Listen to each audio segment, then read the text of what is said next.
Hello friend, this is Sundaran Kumar. Welcome to my channel. Dear friends, आज का session काफ़ी महत्वपूर्ण है क्योंकि आज हम लोग class 12 Bihar board class 12 English literature plus grammar का क्रैश कोर्स का क्लास 3 यानी तीसरा क्लास हम ले रहे हैं। और सबसे पहला जो अभी टॉपिक होगा वो लिटरेचर का होगा। लिटरेचर में जो हम लोग पढ़ रहे हैं वो है story of English. Story of English का आज हम लोग तीसरा चैप्टर पढ़ेंगे, ओल्ड इंग्लिश। आज हम लोग तीसरा चैप्टर पढ़ेंगे ओल्ड इंग्लिश। इससे पहले 2 चैप्टर पढ़ चुके हैं, तो जो फ्रेंड्स अभी तक वो चैप्टर नहीं देखे हैं तो प्लीज़ आप जाके वो दोनों देख लीजिए, तब ये देखिएगा तो और अच्छे ढंग से समझ में आएगा। और जिनका लिटरेचर बेसिक कमज़ोर है, चाहे वो कोई भी क्लास को हो, ठीक है ना, चाहे बीपीएससी का एग्ज़ाम देने वाले हो या बीएसटेट का एग्ज़ाम इंग्लिश से देने वाले हो, उनके लिए क्लास काफ़ी महत्वपूर्ण है क्योंकि यहाँ से क्वेश्चन आती है आपके एग्ज़ाम में, ठीक है। और क्लास 12 के लिए तो इम्पोर्टेंट है ही क्योंकि ये क्लास 12 का टॉपिक ही है सब। तो सबसे पहले चलिए शुरू करते हैं ओल्ड इंग्लिश के बारे में। तो ओल्ड इंग्लिश के बारे में हम पहले ही बता दिए थे। इसका जो पीरियड है 449 से लेके 1066 ईस्वी तक का पीरियड है, ये आपको हमेशा याद रखना है। अब देखिए, ओल्ड इंग्लिश के मेन पॉइंट में हम लोग जानते हैं ओल्ड इंग्लिश का मेन पॉइंट क्या है, ओल्ड इंग्लिश में क्या क्या आपको जानना है, क्या क्या याद रखना है, इसके बारे में थोड़ा समझते हैं, ठीक है ना।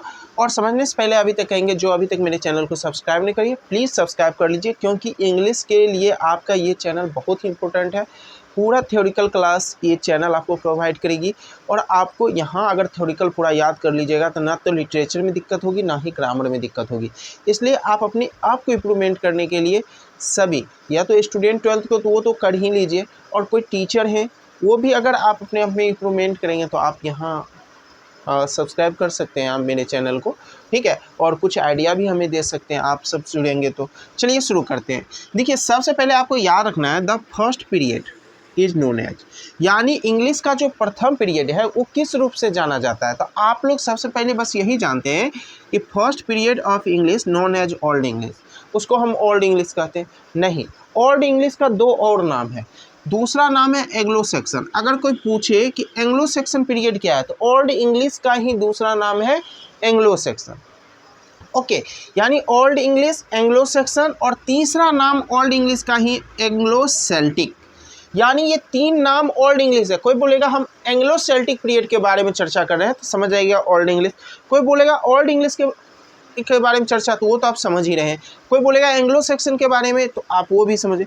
लेकिन पहला जो 2 नाम है ओल्ड इंग्लिश और एंग्लो सेक्शन, ये दोनों नाम काफ़ी फेमस है, ठीक है। एंग्लो सेल्टिक बहुत कम स्टूडेंट जानते हैं, जो क्लास 12 का प्रॉपर अच्छे ढंग से तैयारी किए होंगे वही ये सब जानते हैं, ठीक है। बाद में कि ग्रेजुएशन पीजी कर लीजिए, आपको ये सब के बारे में पता नहीं है। क्लास 12 का जो स्टोरी ऑफ इंग्लिश है ना, वो लिटरेचर का बेस है। अगर जो इन्हें अच्छा से पढ़ लेंगे literature story of English class 12 का, उन्हें लिटरेचर बेसिक समझ में आ जाती है पूरा। इसलिए ये क्लास सभी के लिए मैंने बार बार कहा है कि इम्पोर्टेंट है ही। चलिए, अब देखिए नेक्स्ट पॉइंट है कि आपको ये सबसे इम्पोर्टेंट पॉइंट है। ओल्ड इंग्लिश जब समाप्त होने लगी 1066 में, तो उसी समय the normal conquest in AD 1066, यानी नॉर्मल कंक्वेस्ट हुआ था, सामान्य विजय हुई थी इंग्लिश में। क्योंकि ओल्ड इंग्लिश पीरियड इंग्लिश का अंधकार युग है, जो मैंने पहले ही बता दिया। लेकिन अंधकार युग से ऊपर कब इंग्लिश उठा? 1066 के बाद, ठीक है ना। उसी को हम बोलते हैं नॉर्मल कंक्वेस्ट, जिसका परिणाम क्या हुआ? रिजल्टेड मतलब होता है परिणाम। उसका परिणाम ये हुआ कि इसका एक परिणाम निकला in the infusion of large number of French words into the vocabulary of English from Europe to mainland Britain. अब क्या हुआ इसके परिणाम में? जब नॉर्मल कंक्वेस्ट 1066 ईस्वी में हुआ तो बहुत ही अधिक मात्रा में, याद रखिएगा, फ्रेंच वर्ड। कौन सा वर्ड बाबू? French word. फ्रेंच वर्ड क्या हो गया? यूरोप से आके मेनलैंड यानी मुख्य भूमि जो ब्रिटेन का था, जिसको आज लोग हम लोग इंग्लैंड के नाम से जानते हैं, उसमें आके समाहित हो गया। यानी बहुत सारे फ्रेंच वर्ड, वो था फ्रेंच वर्ड, लेकिन वो फ्रेंच वर्ड कौन अडॉप्ट कर लिया?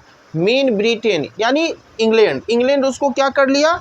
अपनी भूमि में वो सब वर्ड को बोलना शुरू कर दिया। और ये जो बोलना शुरू किया, अपने आप में उसको समाहित किया, तो उसी को हम क्या बोले?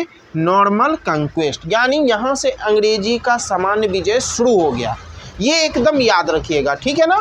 चलिए नेक्स्ट, नेक्स्ट पॉइंट है the Anglo Saxon and combined to produce 7 kingdom. ये काफ़ी इंपॉर्टेंट है, क्लास 12th में बार बार पूछा है, ठीक है ना। द एंग्लो सैक्सन तो हम पहले ही जानते हैं, एंग्लो सैक्सन के अंतर्गत 3 जाति आती है, ठीक है, सैक्सन, जूट और एंग्लीज, जो पहला चैप्टर में पता है। जब भी मैं एंग्लो सैक्सन का चर्चा करूं तो आपको 3 जाति आपकी जुबान पे आ जाना चाहिए, एंग्लो सैक्सन और जूट्स, याद रखिएगा। ये तीनों जाति को हम कहते हैं एंग्लो सैक्सन, ठीक है ना। ये और 7 साम्राज्य था मेन ब्रिटेन में, यानी मेनलैंड ब्रिटेन में 7 साम्राज्य थे, ये सब कंबाइंड हो गए, एंग्लो सैक्सन जाति मिल गए और 7 जो प्रोड्यूस 7 किंगडम जो था, ये एक 7 किंगडम बनाए कंबाइंड टू एंग्लो सैक्सन, यानी आप बोल सकते हो एंग्लो सैक्सन और जूट मिल के 7 साम्राज्य बनाए और उस 7 साम्राज्य का नाम दिए एंग्लो सैक्सन हेप्टार्की, याद रखिएगा।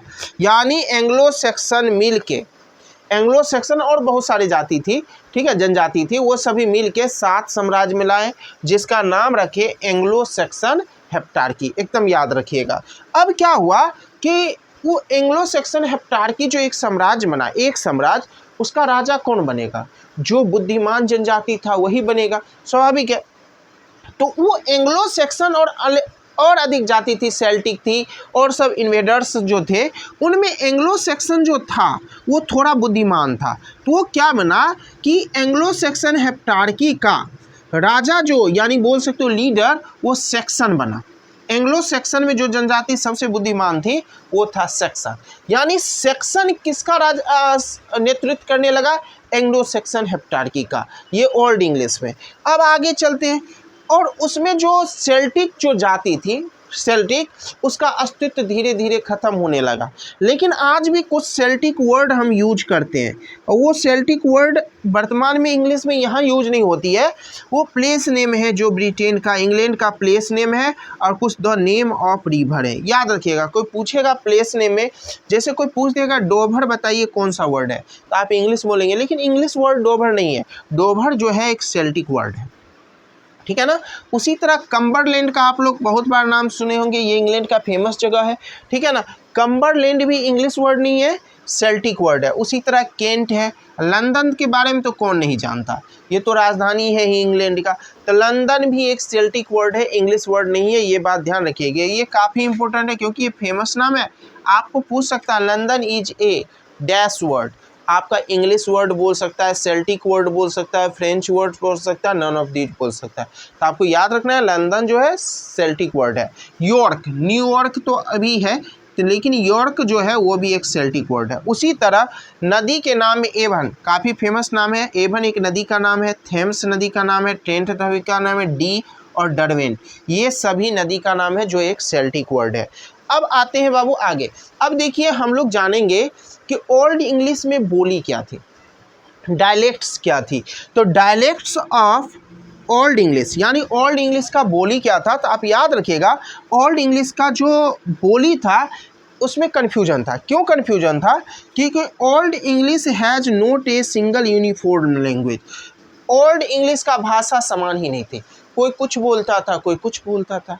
Not a single uniform language मतलब क्या? ओल्ड इंग्लिश पूछेगा कैसा लैंग्वेज है, तो आप बोल सकते हो old English is a not single uniform language, old English is not a single uniform language, यानी ओल्ड इंग्लिश के पास कोई सिंगल यूनिफॉर्म लैंग्वेज नहीं था, एक समान भाषा ही नहीं थी, ठीक है ना। फिर भी इसका डायलेक्ट था, और ओल्ड इंग्लिश में 4 डायलेक्ट्स थे। कितने 4 डायलेक्ट्स थे? 4। ये चारों डायलेक्ट्स आपको याद रखना है। पहला था कैंटिस, दूसरा है नॉर्थम्ब्रियन, तीसरा है मर्सियन और चौथा है वेस्ट सेक्शन। यानी ओल्ड इंग्लिश में बोली जाने वाली जो बोली थी, बोली जाने वाली बोली, डायलेक्ट्स मीन्स होती बोली, वो 4 थी। कैंटिस थी, नॉर्थम्ब्रियन थी, मर्सियन थी और वेस्ट सेक्शन थी। आई होप जो मैंने इस स्लाइड में मैंने जो दिया है आप पूरा का पूरा समझ गए होंगे। अगर समझ गए होंगे तो यस सर लिख दीजिए। नेक्स्ट स्लाइड, तो नेक्स्ट मेन पॉइंट चलते हैं। डियर फ्रेंड्स, देखिए old English is very difficult to read and understand the text. Old English की सबसे बड़ी कठिनाई की थी, old English is very difficult, old English बहुत कठिन था। किस में? पढ़ने में और समझने में। उसका जो मूल किताब है, जो लिखा गया है, अभी तक ना तो ठीक से पढ़ा गया है ना ही समझा। जब पढ़ा ही नहीं गया तो समझेंगे कैसे? स्वाभाविक सी बात है। तो याद रखिएगा ओल्ड इंग्लिश को ना ही पढ़ा जा गया है ना ही समझाया गया है, ना तो हम पढ़ सकते हैं, और ओल्ड इंग्लिश की तो बात ही ख़त्म है कि उसका जो जितने लिटरेचर हैं सब मनुस्क्रिप्ट में हस्तलिखित है और उसको पढ़ना थोड़ा मुश्किल है, ठीक है ना। नेक्स्ट है द पीरियड, यानी दिस पीरियड है, सॉरी द पीरियड नहीं है, this period writing system use runic alphabet. सबसे बड़ा इंपॉर्टेंट ये बात है कि ओल्ड इंग्लिश का पीरियड का जो राइटिंग सिस्टम था यानी लिखने का जो सिस्टम था वो रनिक अल्फ़ाबेट था। और रनिक अल्फ़ाबेट क्या था, which was composed of the sharp straight line without curve, यानी ये जो रचना किया गया था रनिक अल्फ़ाबेट का वो शार्प स्ट्रेट लाइन में लिखा जाता था, एकदम सीधी रेखा में लिखी जाती थी बिना कोई टेढ़ा मेढ़ा यानी कर्व किए हुए, बिना इसमें कर्व नहीं होता था, जो भी लिखा जाता था एकदम सीधा लिखा जाता था इस तरह। जैसे आजकल हैच नहीं लिखते हैं, ऐसे हच देखते हैं उसमें एक भी लाइन नहीं रहता है, ठीक है ना। सभी जो अब इसको क्या पढ़ेंगे, ये क्या है, कुछ है ही नहीं, ऐसे लिखा जाता था और उसमें सिंबल का इस्तेमाल किया जाता। मैंने पहले ही पढ़ा था तो वो इन्फ्लेक्शन भाव चित्रात्मक था। और रनिक अल्फ़ाबेट का भाव चित्रात्मक कैसे था वो समझिए। Runic alphabet letters are found on weapons, runic alphabet जो था वे हथियार पे आधारित था, वीपन्स मतलब हथियार, जैसे सच एज जैसे एरो तीर कमान, जैसे तीर छोड़ते थे ऐसे तीर, तो वो क्या करता था ऐसे लगा देता था, अरे तीर इसका मतलब ये हो गया मैं तुमको तीर मार दूंगा, ठीक है, ऐसे ही कोई भाषा होगा, ठीक है। लेकिन इसको तो कोई और अर्थ अलग आजकल निकाल देते, वो कभी दिशा को भी दिखा रहा होगा, तो ऐसी इसी एक ही बात को अलग अलग मीनिंग निकल जाता है, जिसके कारण इसको पढ़ना और समझना बहुत डिफिकल्ट हो गया था। एक्सेस पे आधारित था, कुल्हाड़ी का चित्र बना दिया जाता था और वही उसका भाषा हो जाता था। नाइफ हैंडल यानी चाकू की मुट्ठी इस तरह बना दिया जाता। उसी तरह स्वॉर्ड था, मोनूमेंट्स था, ज्वेलरी था और कैस्केट मेड ऑफ बोन्स यानी हड्डियों से बने जो औजार थे उसका चित्र बना दिया जाता था, और वही चित्र उसका क्या था, लिखने का सिस्टम था, वही था रनिक अल्फ़ाबेट। डियर फ्रेंड्स, नेक्स्ट अब सबसे बड़ी बात आती है रोमन स्क्रिप्ट, ठीक है ना। ये थोड़ा समझिए, Roman script had been introduced and adopted by the Anglo section after the 16th century. सबसे बड़ा इंपॉर्टेंट, 6ठी शताब्दी के बाद रोमन स्क्रिप्ट इंट्रोड्यूस हुआ, यानी रोमन स्क्रिप्ट के बारे में लोग जाने, और उसको एडॉप्टेड कौन किया, एंग्लो सेक्शन। एंग्लो सेक्शन जब ही गए तो 3 जनजाति मुख्य याद रखिएगा, एंग्लो सेक्शन और जूट्स, यानी ये तीनों जनजाति ने क्या किया, रोमन स्क्रिप्ट को एडॉप्ट किया। आज भी इंग्लिश का आप याद रखिएगा स्क्रिप्ट कौन है, रोमन लिपि, रोमन लिपि, रोमन स्क्रिप्ट का मतलब होता है रोमन लिपि, ठीक है ना। एंड सम और some new letters were added to the alphabet, और कुछ नए लेटर इसी रोमन स्क्रिप्ट के माध्यम से कुछ नए अल्फ़ाबेट आए, एज जैसे Q W J after the normal conquest of AD 1066, यानी ये जो कुछ अल्फ़ाबेट रोमन स्क्रिप्ट के अंतर्गत आए वो 1066 के बाद आए। मिडिल इंग्लिश में कह सकते हैं, मिडिल इंग्लिश में आया, ओल्ड इंग्लिश में नहीं आया था, ये बात याद रखना। तो नॉर्मल कंक्वेस्ट 1066 में हुआ, जो पहले मैं समझा चुका हूँ।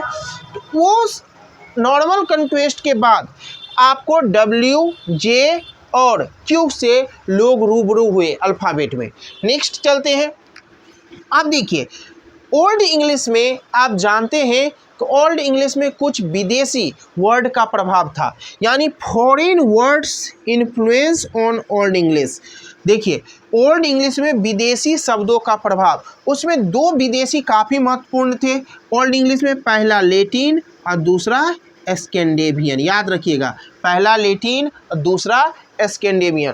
तो आज जो बहुत वर्ड जो हम इंग्लिश समझ के इस्तेमाल कर रहे हैं, वास्तव में वो इंग्लिश है ये नहीं है, वो या तो लैटिन होता है या स्कैंडिनेवियन होता है, लेकिन हम लोग कहते हैं ये सभी इंग्लिश वर्ड हैं, ठीक है। तो याद रखिएगा, एग्जाम में फंसाने में पूछ सकता है, बताइए हेवन कौन सा वर्ड है, English, Scandinavian, Latin, none of this, आप इंग्लिश मार देंगे, लेकिन जबकि ये क्या है, लैटिन वर्ड है। तो कुछ लैटिन वर्ड जो आपके बुक में है वो काफ़ी इंपॉर्टेंट है, उसको याद रखिएगा। लैटिन वर्ड्स में आते हैं हेवन जैसे स्वर्ग, हेल मतलब नरक, गॉड मतलब ईश्वर, ये सभी लैटिन वर्ड है, ये नहीं इंग्लिश वर्ड नहीं है, गॉड भी Latin word. Oh my God बार बार हम लोग कहते हैं, गॉड क्या है बाबू, लैटिन वर्ड है। उसी तरह गॉस्पेल है, ईस्टर है, सीन है, अल्टर है, एबॉट है, आल्म्स है, एंजल, मास, नन, प्रीस्ट, हिस्ट्री, देखिए हिस्ट्री जो सब्जेक्ट है वो भी लैटिन वर्ड है।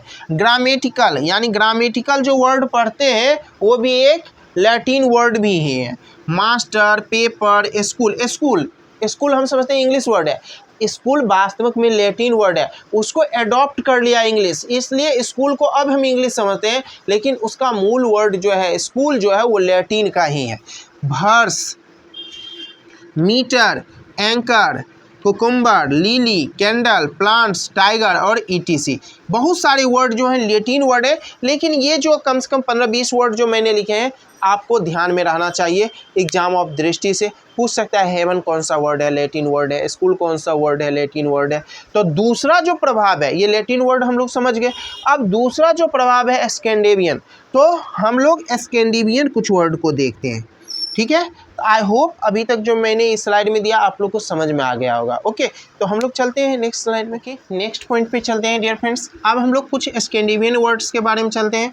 वो वर्ड है आपका birth, bank, bull, call, clip, die, drag, egg, fellow, gap, give, get, guess, harbour, hit, hill, ill, kid, knife, lake, low, meek, muck, odd, race, raise, root, rotten, scare, score, seat, sister, sky, sly, light, trust, want, weak, window et cetera. यानी ये जितने word मैंने अभी बोला वो सभी के सभी स्कैंडिनेवियन वर्ड हैं, और हम लोग में इसमें से बहुत सारे वर्ड रोज बोलते हैं, जैसे birth, bank, book, call, clip, die और sister, seat, scare, score, rotten, ये सभी रोज बोलते हैं और हम लोग समझते हैं ये इंग्लिश वर्ड है। ये इंग्लिश वर्ड नहीं है, ये सभी स्कैंडिनेवियन वर्ड है। अगर आपके परीक्षा में पूछे बताइए ड्रैग कौन सा वर्ड है, तो हम आँख मूंद के बोल देते हैं इंग्लिश वर्ड है, लेकिन वास्तव में अगर अच्छे से सेट करे और पूछ दे उसमें अगर स्कैंडिनेवियन ऑप्शन दे दे तो हम स्कैंडिनेवियन पर टिक लगाएंगे, क्योंकि ड्रैग जो है स्कैंडिनेवियन वर्ड है। तो डियर फ्रेंड्स, स्कैंडिनेवियन वर्ड से कुछ ग्रामर का वर्ड भी आया है, जैसे प्रोनाउन में आया है। स्कैंडिनेवियन में अगर जिसको हम हाई बोलते हैं आज उसको हम दे बोलते हैं।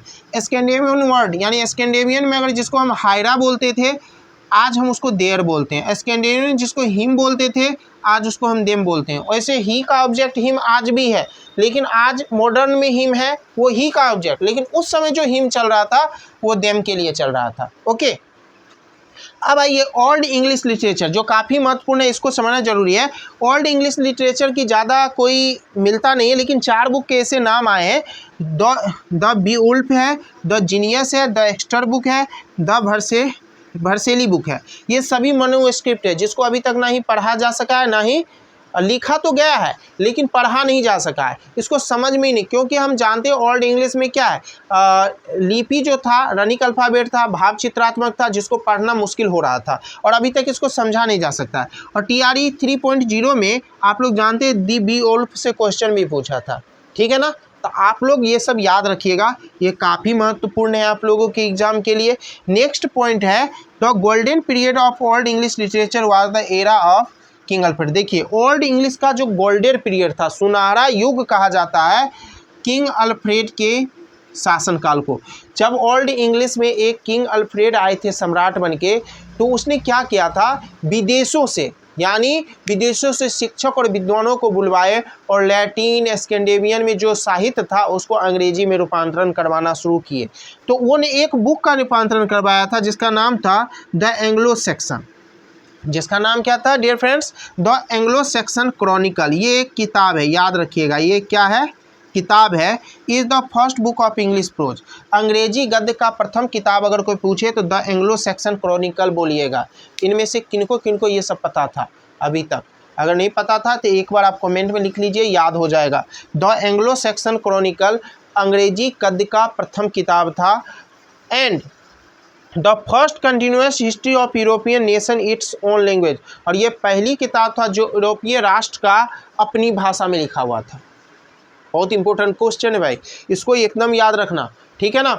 यूरोपियन नेशन राष्ट्र का प्रथम अपनी भाषा में कोई इतिहास का किताब लिखा गया तो वह है the Anglo section chronicle. And king Alfred was got it written by foreign teacher and scholar. और किंग अल्फ्रेड ने इसे लिखवाए थे किस से, विदेशी शिक्षक और विद्वान से, ठीक है ना। तो ओल्ड इंग्लिश में ओवरऑल इतना ही मेन पॉइंट है। आई होप आप लोगों को मैंने जितना आज मेन पॉइंट समझाया है अच्छे ढंग से समझ गए होंगे। ओके। और थोड़ा अगर कन्फ्यूजन है तो दोबारा देख लेंगे तो वो भी समझ में आ जाएगा, ठीक है ना। तो आई होप आप लोग को ये अच्छे से समझ में आ गया। क्या समझ में आया या नहीं आया कमेंट में लिखिए। और अभी तक मेरे चैनल को सब्सक्राइब नहीं किए तो सब्सक्राइब कर लीजिए, एक बार थम्स अप यानी लाइक बटन को दबा दीजिए, क्योंकि आप लोगों के लिए बहुत मेहनत कर रहे हैं हम, ठीक है ना। तो ओके, अब थोड़ा कुछ ग्रामर पे डिस्कस कर लेते हैं, कुछ क्वेश्चन ग्रामर के देख लेते हैं। ओके, शुरू करें। तो चलिए हम लोग ग्रामर शुरू करते हैं। डियर फ्रेंड्स, ग्रामर में हम लोग चल रहे थे time and tense. Time and tense के हम लोगों ने 4 क्वेश्चन देख लिए थे प्रीवियस क्लास यानी क्लास 1 में। क्लास 2 में हम आप लोग को ग्रामर नहीं पढ़ाए थे।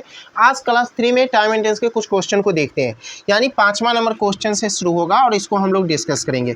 5वां क्वेश्चन है आई, ब्रैकेट में है आपको लीव पटना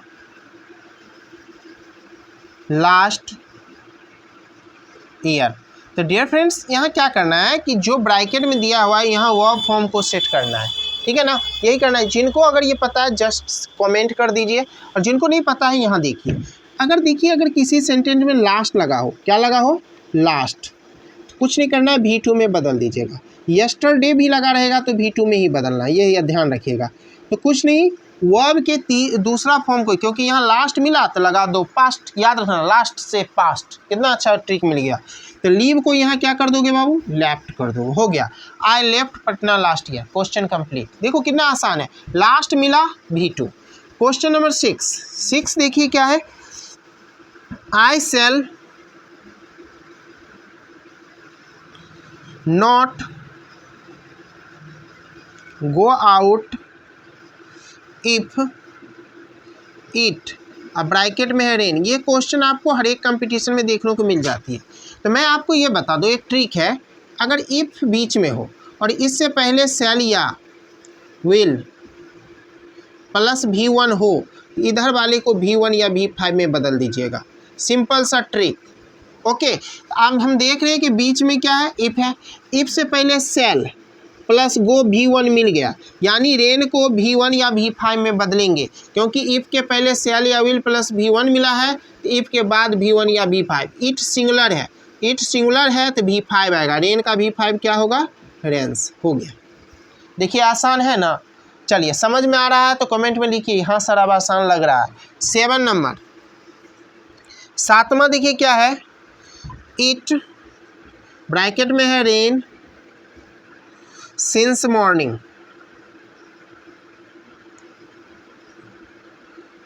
इसका भी एक ट्रिक है। अगर सिंस या फोर या फ्रॉम तीनों प्लस TDW रहेगा, तो आप वर्ब को क्या करना, प्रायः हैज या have plus been plus V4 में बदलना है। TDW मतलब होता है टाइम डिनोटर वर्ड, यानी समय बतलाने वाला शब्द। यहाँ देखिए, यहाँ सिंस लगा हुआ है ना, सिंस के बाद मॉर्निंग क्या है, सुबह एक समय को बतलाता है। यानी सिंस, फोर और फ्रॉम के बाद अगर TDW यानी समय बतलाने वाला शब्द, तो मॉर्निंग तो समय बतलाने वाला शब्द है, यानी यहाँ हैज या have plus been plus V4 की यूज करना है। तो इट के साथ देखिए क्या लगता है, हैज, तो हैज लगा दीजिए। उसके बाद बीन, और रेन का V4 क्या हो जाएगा, रेनिंग, यही आंसर होगा। यानी रेन किस में बदलेगा, has been raining. Answer complete. देखिए कितना आसान है ना।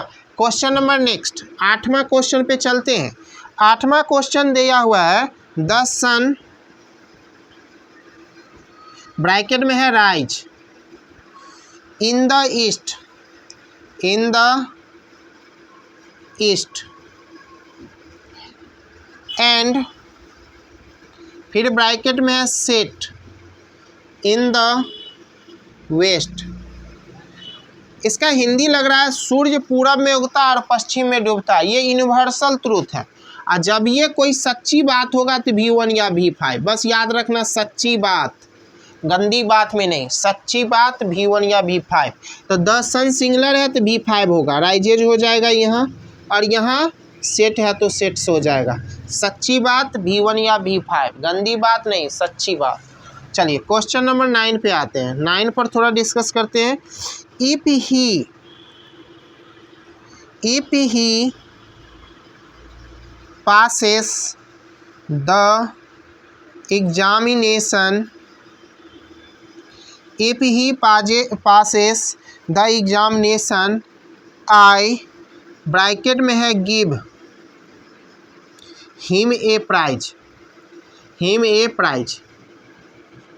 देखिए ये ट्रिक मैंने बता दिया, इफ से शुरू हुआ है, मैंने इफ वाला अभी बताया है।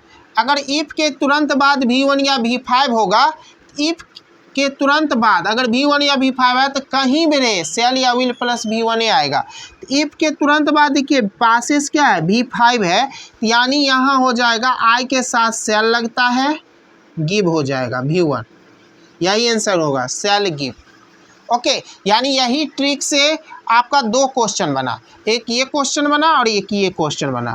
क्वेश्चन नंबर 10, थोड़ा 10 पे आप डिस्कस कर लेते हैं। 10 है वी ब्रैकेट में है see, we see a film yesterday, yesterday. Dear friends देखिए कितना आसान, अब ये बताए थे मैं लास्ट और यस्टरडे मिलेगा V2, कुछ नहीं सोचना है, यहाँ यस्टरडे मिल गया ना, यानी सी को V2 में बदल दीजिए, हो जाएगा 100, आंसर हो जाएगा 100। आई होप जो मैंने आज 6 क्वेश्चन का डिस्कस यहाँ किया होगा टाइम एंड टेंस का ट्रिक के माध्यम से आप समझ गए होंगे। चाहे आपको टाइम एंड टेंस आए चाहे ना आए, क्वेश्चन तो बनना चाहिए, ठीक है, चाहे आप कंपटीशन के एग्जाम दो चाहे क्लास 12th का एग्जाम दो, ठीक है ना। तो आई होप आप टाइम एंड टेंस का आज क्वेश्चन समझ गए। रहने दीजिए, काफ़ी लंबा क्लास हो गया है, हम लोग फिर कल आएंगे, कल हम लोग पढ़ेंगे मिडिल इंग्लिश। ओके, तो आप लोग कल का भी क्लास मत छोड़िएगा क्योंकि सभी सेशन काफ़ी इंपॉर्टेंट है, और कल भी हम 5 टाइम एंड टेंस क्वेश्चन का डिस्कस अवश्य करेंगे। थैंक यू, फिर मिलते हैं कल।